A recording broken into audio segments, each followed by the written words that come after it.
Você conhece mesmo quem mora ao seu lado? Portas trancadas, paredes finas, mas nada disso impede o mal de entrar. Olá, ouvintes! Me chamo Sinistro e hoje você vai ouvir o tipo de história que começa com um vizinho estranho e termina com um pesadelo real. Ninguém bateu na porta. Ainda assim, a maçaneta girou devagar, como se alguém testasse a tranca por dentro. Eu estava sentado no sofá, luz apagada, com o celular na mão. Já passava das 3 da manhã. A TV fazia aquele barulho de estática, mesmo desligada. O som do metal sendo forçado era suave, quase respeitoso. Levantei e fui até a porta. Nada. Nenhuma sombra pelo olho mágico. Nenhum som no corredor. Mas o cheiro não era meu. Era um cheiro seco, de roupa guardada por tempo demais, misturado com mofo e alguma coisa quente, algo que grudava na garganta. Tranquei a porta de novo, 2 voltas na chave. Voltei para o sofá e fiquei olhando para o teto. O apartamento de cima, o 502, estava vazio há meses. A moradora, Dona Aline, desapareceu sem deixar rastros. E desde então, o apartamento ficou fechado. Nenhum corretor conseguiu mostrar. Ninguém topava entrar. Mas nas últimas 2 noites, barulhos começaram. Primeiro passos arrastados, depois o som de móveis sendo empurrados. E naquela madrugada, um som que parecia vir do banheiro, como se alguém estivesse batendo com os nós dos dedos dentro do encanamento. Grave, ritmado, 3 toques, depois silêncio. E de novo, 3 toques. A vizinha do 503, Dona Beth, comentou que também ouviu. Disse que parecia alguém querendo sair da parede. O prédio é antigo, mas nunca foi problemático. 4 andares, 20 apartamentos, vizinhança tranquila. Até Dona Aline sumir. A versão oficial é que ela teria se mudado às pressas. Mas ninguém a viu sair. Nem o porteiro, nem câmeras. Ela morava sozinha. E segundo o zelador, o último registro de entrada no prédio com sua digital foi há exatos 73 dias. Depois disso, o sistema só mostra erro de leitura toda vez que tentam usar a chave dela.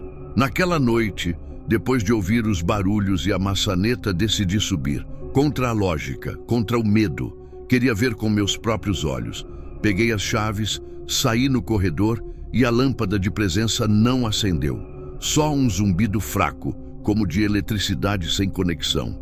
As escadas rangiam de um jeito estranho, como se o som estivesse atrasado, vindo meio segundo depois de cada passo.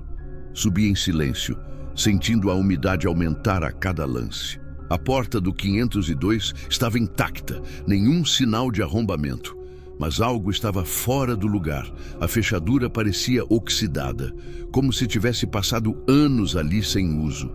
Encostei o ouvido. Silêncio absoluto. Mas ao me afastar, ouvi o clique, o som de algo destravando por dentro. A maçaneta desceu sozinha, não completamente, mas o suficiente para emitir um rangido leve. Dei 2 passos para trás e então senti o cheiro, mais forte agora, mais denso, quase sólido. Desci as escadas apressado. O ar parecia empurrar minhas costas, como se o próprio prédio tivesse ficado maior, mais pesado. Tranquei minha porta e me isolei no banheiro. Liguei o chuveiro. Água quente me ajuda a pensar. Mas quando me virei para o espelho, havia um borrão atrás de mim, uma sombra sem forma. O vidro embaçado mostrava a coisa parada na porta. Quando abri a cortina não havia nada, só que a porta estava entreaberta. E eu sabia que tinha fechado. Na manhã seguinte, o clima no prédio estava diferente. Silencioso demais. Os sons normais, passos, vizinhos conversando, TV, cachorro da 201 latindo, tinham desaparecido. Desci para falar com o porteiro, mas o portão estava trancado com cadeado e não havia ninguém na guarita, nenhum sinal de movimento na rua, como se o prédio tivesse sido deslocado para um lugar onde o tempo não passa. Voltei para o hall e o elevador estava parado no 4º andar. Decidi não subir de novo, pelo menos não sozinho. Bati na porta da Dona Beth. Ela não abriu, mas falou do outro lado. Você também viu, né? No espelho. A voz dela estava estranha, mais baixa, como se estivesse embaixo d'água. Pedi para ela abrir. Ela respondeu: já é tarde, não pode sair mais. E o som da fechadura girando veio de dentro, mas em vez de trancar, parecia destrancar. E depois trancar de novo, sozinha, repetidas vezes. Um padrão. Voltei para o meu apartamento. A campainha tocou quando fechei a porta.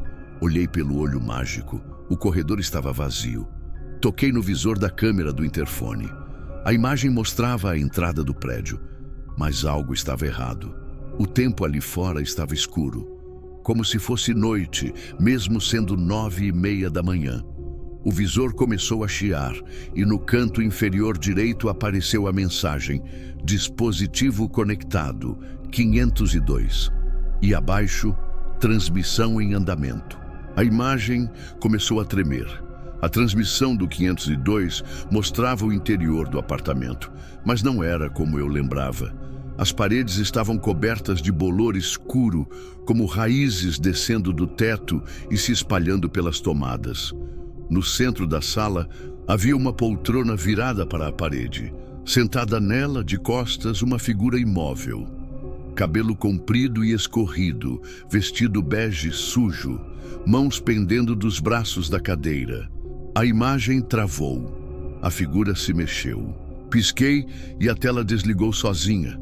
A TV da sala ligou no mesmo instante, exibindo a mesma imagem, só que agora mais próxima. A mulher se levantava devagar, arrastando os pés, sem mostrar o rosto. O chão ao redor dela estava molhado, não de água, de algo mais escuro. A câmera parecia seguir cada passo dela, como se fosse os olhos do próprio apartamento. Quando ela se virou, a imagem cortou. Mas antes, os olhos. Eles não estavam no lugar certo. Saí de casa correndo. Desci as escadas em desespero, tentando achar alguém, qualquer um. No hall, Dona Beth estava parada, descalça, os cabelos molhados, o rosto sem expressão. Você deixou ela entrar, ela disse sem mover os lábios. Ela quer descer agora. Atrás dela, o elevador desceu até o térreo. A porta se abriu sozinha. Estava vazio. Mas a luz interna piscava, como se alguma coisa tivesse acabado de sair. E o cheiro voltou. A luz do hall apagou. A porta do prédio se trancou com estrondo. Tentei correr para o fundo, para a área de serviço. A porta estava entreaberta. Do outro lado, uma névoa baixa cobria o piso, mesmo com o sol do meio-dia batendo no vidro de cima. No meio da névoa, marcas de pés descalços indo e vindo, como se alguém estivesse andando em círculos. Escutei o barulho da torneira pingando, mas não havia pia ali, e então os passos começaram a vir na minha direção. Voltei correndo para as escadas. Passei por Dona Beth, que agora falava com a parede. Ela mora em cima de mim e agora mora em mim também. Subi sem olhar para trás. Cada andar parecia mais escuro, mais úmido. O concreto suava nas paredes. Cheguei no quarto andar ofegante, mas o corredor parecia outro lugar. As portas estavam todas abertas, todas, e dentro de cada apartamento, o mesmo som, água escorrendo, mas nenhum cano aparente, nenhuma pessoa visível. O 502 tinha a porta escancarada. A luz do corredor não entrava. Era como se o interior sugasse tudo. Havia algo vivo na sombra, algo que respirava com dificuldade, como se estivesse aprendendo a usar pulmões humanos. Dei um passo para trás. A porta bateu sozinha e o prédio inteiro pareceu tremer. Um gemido surdo ecoou pelos andares. Um som de madeira sendo torcida, ferro rangendo, como se o prédio estivesse reagindo a algo, ou a alguém. A descida pelas escadas foi diferente. Não havia mais degraus. Era como descer por um caminho que se repetia como um corredor de hospital abandonado. As janelas mostravam sempre a mesma vista, o muro lateral. Mesmo quando eu sabia que já tinha dado a volta. Quando cheguei ao térreo, a portaria estava intacta, como se nada tivesse acontecido. mas o porteiro estava ali, imóvel, olhando fixo para os monitores de segurança, todos desligados. Chamei por ele, sem resposta. Toquei seu ombro. Estava gelado, mas ele piscou. Só uma vez. E apontou para a tela central. Ela acendeu sozinha. Mostrava o 502. Desta vez, o quarto. A cama coberta por lençóis antigos. Alguém deitado. As cobertas se moviam com a respiração. O rosto virado para o teto. Era eu, mas não como estou agora. Era uma versão minha mais pálida, olhos abertos, a boca entreaberta como se estivesse dormindo ou apagado. E alguém atrás da cama, de pé. A imagem ficou preta. Na tela apareceu um único texto: registro iniciado, visitante fixado. O porteiro continuava olhando, como se assistisse algo que não podia pausar. A luz do corredor atrás de mim apagou. O elevador desceu de novo, sozinho. O número piscava devagar. 5, 4, 3, 2, 1. O som da descida era mais grave que antes, como se algo mais pesado estivesse dentro dele. Quando a porta abriu, não havia ninguém, mas havia uma sombra estendida até meus pés. A campainha do meu apartamento tocou de novo, mesmo sem ninguém apertar. Agora eu entendo. Não era a dona Aline que sumiu. Foi o prédio que decidiu mantê-la. E agora ele escolheu outro. A cada 30 andares que não existem, a cada corredor que não leva a lugar nenhum, a cada porta que se abre sozinha, ele está criando mais espaço para ela. E agora também para mim. A verdade é que eu não moro mais aqui. Eu sou o que mora aqui agora. Se você gostou dessa história, deixa o like, se inscreve no canal e se prepara, porque o próximo relato pode ser ainda melhor. A primeira rachadura apareceu do lado de dentro, atrás da geladeira. Um fio escuro que escorria lentamente pela parede, quase como se respirasse. O som veio antes que eu visse, estalos secos como madeira quebrando sob o piso. Era noite quente, abafada, quase sem vento. E mesmo assim o azulejo parecia gelado ao toque. Fiquei olhando a rachadura por longos minutos. Ela parecia se alongar, como se estivesse buscando algo. O apartamento era novo, entregue há menos de 2 anos. Um condomínio em crescente, prédios espelhados, jardim artificial e vizinhos frios. Eu tinha me mudado fazia pouco mais de 4 meses. Tudo era silencioso, até demais. Os corredores nunca tinham passos. Os elevadores raramente abriam sozinhos. As janelas dos vizinhos estavam sempre fechadas. Era como se todo mundo morasse ali, mas ninguém realmente vivesse. Minha vizinha da direita, porta 905, se chamava Camila. Nunca nos falamos além de um aceno. Tinha um gato preto e uma voz mansa. Lembro que uma vez deixei cair o lixo dela sem querer quando encostei a porta. E quando fui me desculpar, ela disse uma coisa estranha. Ele não gosta de sujeira. Cuidado com o que deixa perto da parede. Achei que fosse piada, mas naquele dia voltei para casa com um arranhão na lateral da geladeira e eu morava sozinho. Nas 2 semanas seguintes, a rachadura cresceu, primeiro em silêncio, depois com som. Às vezes parecia um chiado, outras vezes como se alguém estivesse sussurrando dentro da parede. E então os barulhos começaram a vir à noite, sempre por volta das 3 da madrugada. Sons de arranhões, como garras curtas raspando concreto. Às vezes parecia um choro abafado. Outras, um riso muito baixo, como se estivesse se divertindo com o meu medo. Tentei gravar com o celular, mas os vídeos sempre travavam no mesmo segundo, sempre quando apontava para a rachadura. Um dos vídeos foi salvo com o nome N9N9N9M9MP4, mesmo sem eu nomear.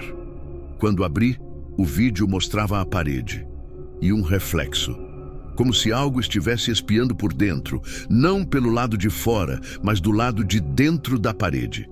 A imagem piscou e apagou. O arquivo desapareceu sozinho. Não achei no armazenamento, nem no backup. Comecei a perceber marcas no rodapé. Unhas. Isso mesmo, marcas de unhas, como se algo tentasse sair dali arranhando por dentro. E quanto mais eu limpava, mais elas apareciam. Começaram a invadir o corredor. O cheiro mudou. Era um cheiro de roupa molhada deixada por dias dentro de saco fechado. E o som ficou mais ousado, uma batida seca, constante, sempre 3 toques, sempre no mesmo canto da parede onde a rachadura começava. Uma noite, Camila me mandou mensagem no WhatsApp. Nunca tinha feito isso antes. A mensagem era simples. Se ele tentar sair, não responda. Se chamar seu nome, não responda. Se usar a voz da sua mãe, muito menos.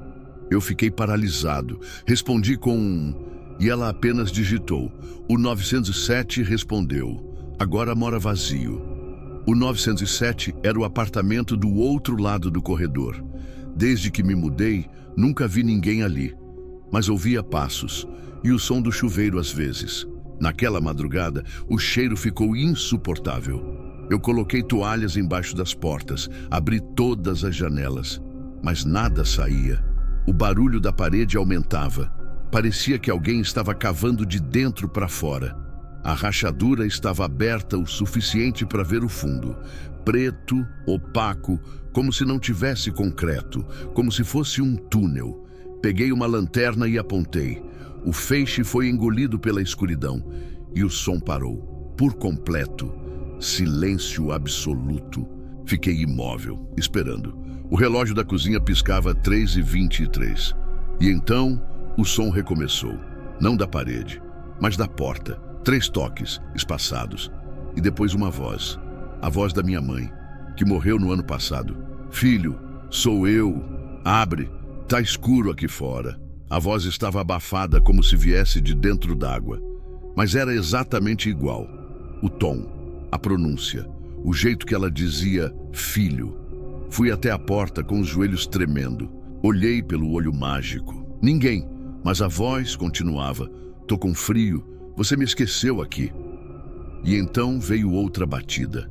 Dessa vez, da parede, atrás da geladeira. Voltei rápido. A rachadura estava mais larga, como uma fenda, e de dentro dela, uma respiração. Eu ouvi. Não era barulho de vento, era respiração, funda, molhada, como de alguém com pulmões muito antigos. Peguei o celular, liguei a câmera, mas só captava estática. A luz da cozinha piscou 3 vezes e apagou. Fiquei só com a lanterna. O feixe tremia, não por falha, por medo nas minhas mãos. A fenda se mexeu, a parede se contraiu como carne ferida, e então algo saiu de dentro, não por completo, só a mão. Uma mão fina, branca, com dedos muito longos e unhas escuras. Ela tateou o chão como se procurasse algo, e então apontou para mim, os dedos todos juntos, direcionados como um aviso, ou uma ordem. Me tranquei no quarto e comecei a ouvir a movimentação no corredor. Portas batendo, passos correndo, alguém chorando, a voz de uma criança pedindo para sair. Depois, a risada baixa de um homem. Depois, silêncio. E de novo, a respiração atrás da parede, agora do quarto. A rachadura tinha avançado por dentro da parede, estava chegando em mim. Sentei no chão e comecei a chorar. E então, meu celular apitou. Mensagem de Camila, só dizia: agora é com você. Demorei para abrir a mensagem. As mãos tremiam, a lanterna já oscilava e o ar parecia mais denso, como se o próprio apartamento respirasse junto com aquilo na parede. Quando finalmente olhei, vi que a mensagem de Camila tinha sido apagada. Mas o celular vibrava de novo. Nova notificação. Um áudio de 5 segundos. Dei play. Era o som de alguém batendo 3 vezes em alguma superfície. E depois dizendo meu nome, com a minha própria voz. Senti o estômago virar. A parede atrás da cama estalou alto. Um som seco, como se o concreto estivesse se abrindo à força. A rachadura agora se estendia da cozinha até o meu quarto. E no escuro, mesmo com a lanterna tremendo, vi que algo mais tentava sair.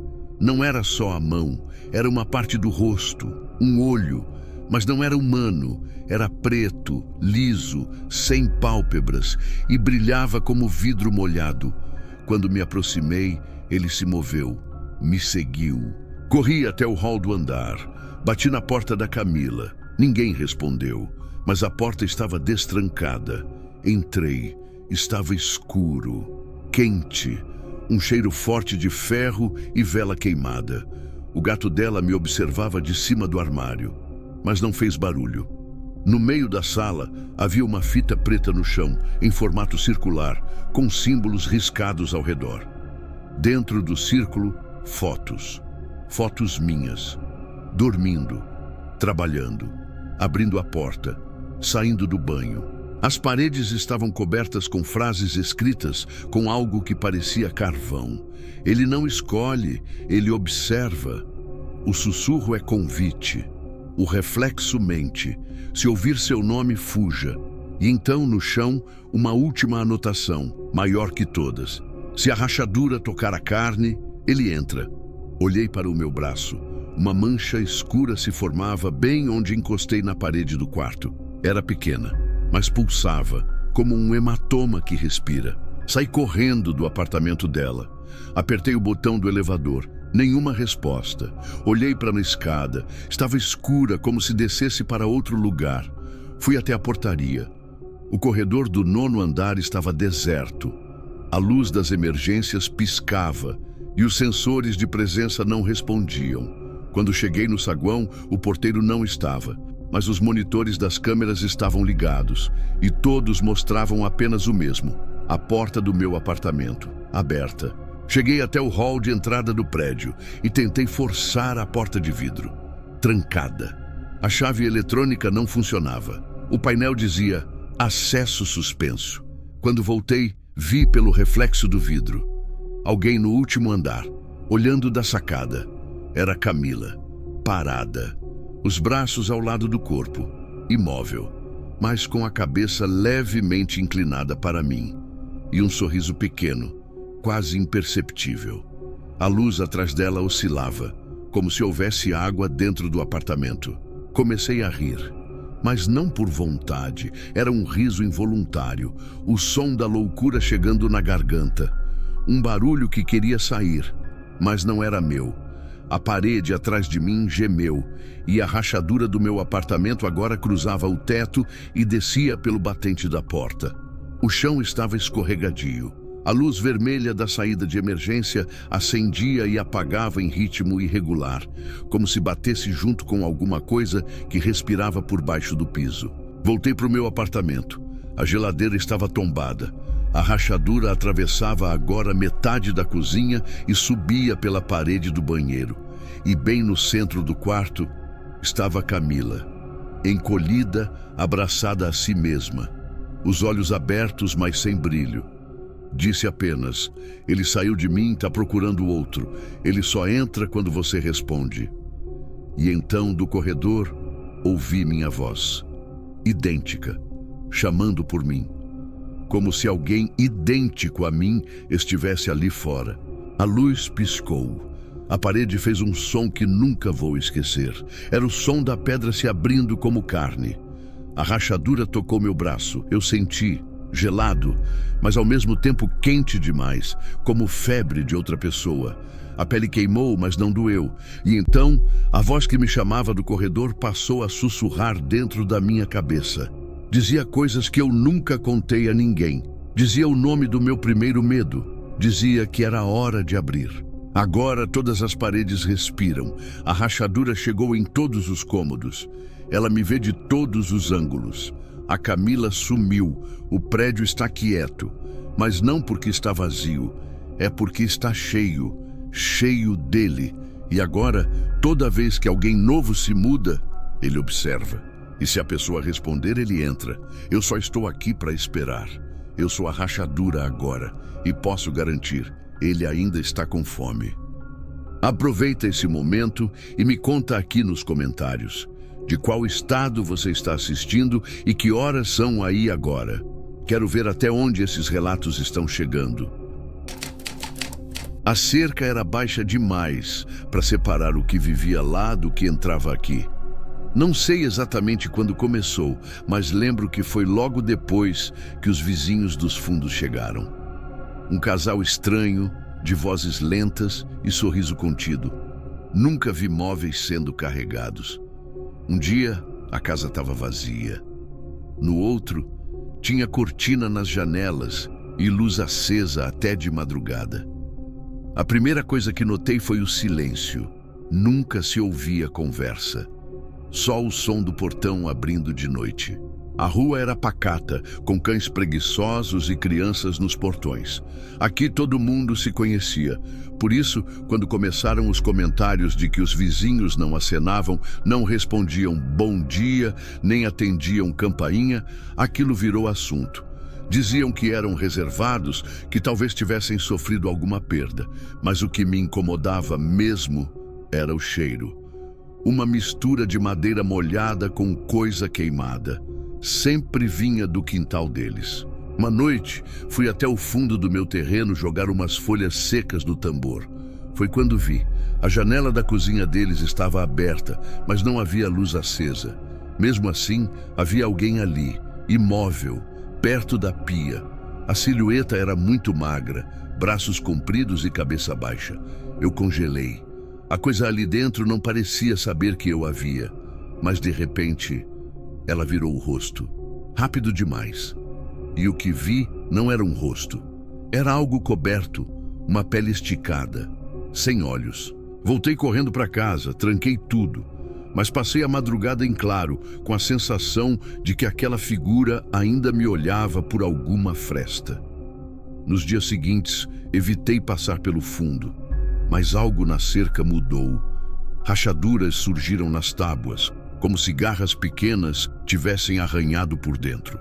A madeira começava a escurecer, e toda noite, por volta das 3 da madrugada, meu cachorro começava a chorar de um jeito que eu nunca tinha ouvido. Fui falar com o Pedro, do outro lado da rua. Ele era o tipo de vizinho que cuidava de tudo, sabia de quem vinha barulho, quem deixava lixo fora de hora. Ele só me disse: desde que eles chegaram, o terreno esfriou. Perguntei o que queria dizer com isso. Ele respondeu: você não sente? O fundo da sua casa está mais gelado agora. Naquela noite, decidi testar. Saí descalço até o quintal. O chão realmente estava frio. Um frio que vinha de dentro da terra. Uma semana depois, a moça da casa da frente sumiu.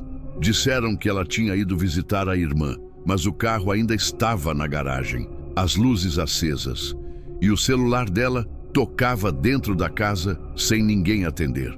A polícia foi chamada, mas deu em nada.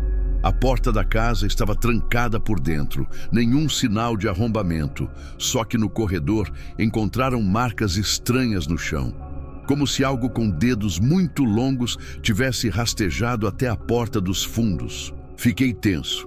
Cada noite parecia mais pesada. O ar dentro da casa não circulava. O teto estalava de madrugada como se tivesse passos acima, mesmo sendo térreo. E os sons da casa dos fundos continuavam. O portão abrindo devagar por volta das 3h15, depois um arrastar de cadeira e um sussurro grave. Um sussurro que parecia não ter origem. Eu comecei a ouvir isso, mesmo com janelas fechadas, mesmo dentro do banheiro. Certo dia, uma notificação apareceu no meu celular. Câmera de segurança detectou movimento nos fundos. Quando abri a gravação, vi o portão dos fundos entreaberto e algo rastejando por baixo da cerca. Não era humano, tinha braços e pernas, mas o corpo era baixo, como de alguém se arrastando por prazer. A pele parecia de pano grosso, coberta de terra. A coisa parou no centro do meu quintal e ficou ali, me olhando, com o rosto coberto por um pano preto amarrado. Apaguei o vídeo, ou tentei, mas o sistema travava toda vez que eu tentava excluir. Quando fui checar de novo, havia outro vídeo, gravado de dentro de casa. A câmera do corredor, que nunca uso, ativou sozinha. Mostrava a porta dos fundos abrindo sozinha e uma sombra passando pela sala. A imagem durava só 9 segundos, mas dava para ver a porta do meu quarto abrindo, sozinha. 9 segundos, e nunca mais achei aquele arquivo. Fui até a casa dos fundos. Pela primeira vez. Bati palmas, chamei. Nenhuma resposta. O portão estava destrancado. Quando empurrei, vi que o mato do quintal estava seco, morto. A casa exalava umidade. As janelas estavam todas com as cortinas fechadas. Mas ouvi barulho lá dentro, um arranhar contínuo e depois uma respiração, grossa, rítmica, mas não como se alguém estivesse ofegante. Era como se houvesse algo preso ali, algo muito grande, respirando através das paredes. Quando fui dar meia volta, vi uma coisa que me paralisou. A mesma figura que vi na janela, agora de pé, ao lado do poço seco no fundo do terreno, parada, cabeça baixa, ombros angulados, e uma criança segurava sua mão. Uma menina pequena, magra, mas com a pele escura demais, quase cinza. A criança ergueu o rosto e me olhou com olhos inteiramente brancos. E sorriu. E então a mulher encapuzada se virou. E todos os sons da rua cessaram. Voltei para casa cambaleando. Desde então, as rachaduras nas minhas paredes cresceram. O ar da sala tem cheiro de mofo, mesmo com o sol batendo direto. As coisas se movem sozinhas. E todo dia, exatamente às 3h20 da madrugada, ouço o som da minha porta de trás sendo tocada.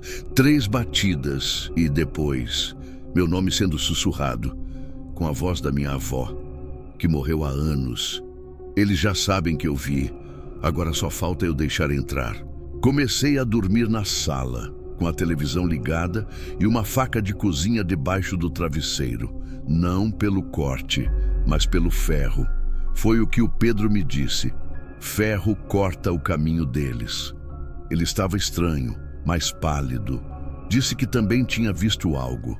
Que certa noite a luz do corredor dele piscou e entre uma oscilação e outra viu a vizinha que sumiu parada no espelho do banheiro, de costas, com o pescoço inclinado demais para um corpo vivo.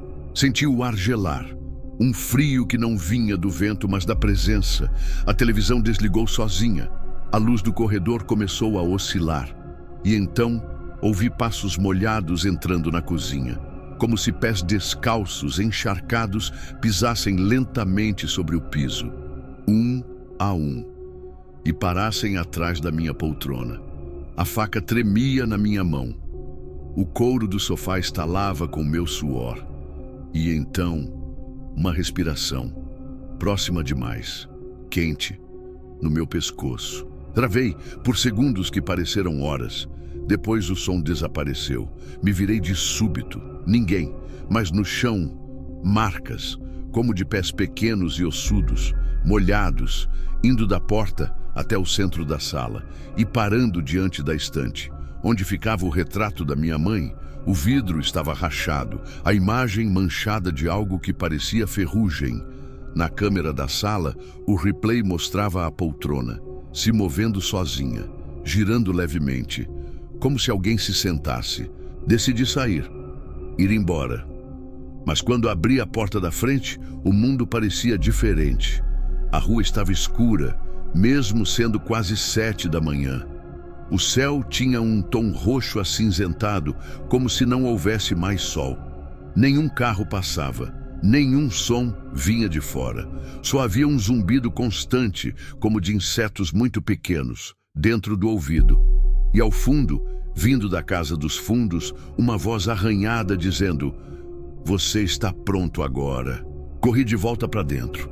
Liguei para o meu irmão, voz ocupada. Liguei para a polícia. A ligação caiu. Abri o celular. Só havia uma notificação nova. Convite aceito. De um aplicativo que eu não tinha. Toquei sem querer. A tela piscou e apareceu uma imagem. Um corredor escuro. Parecia o meu, mas algo rastejava pelo chão em direção à câmera.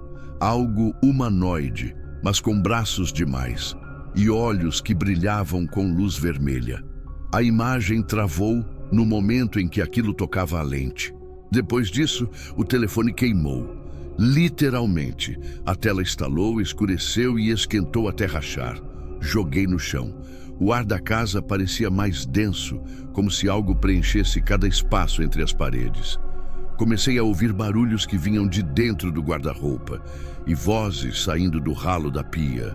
Vozes que me chamavam pelo nome completo, com a entonação exata que minha mãe usava quando estava com medo. No quinto dia, entrei em surto.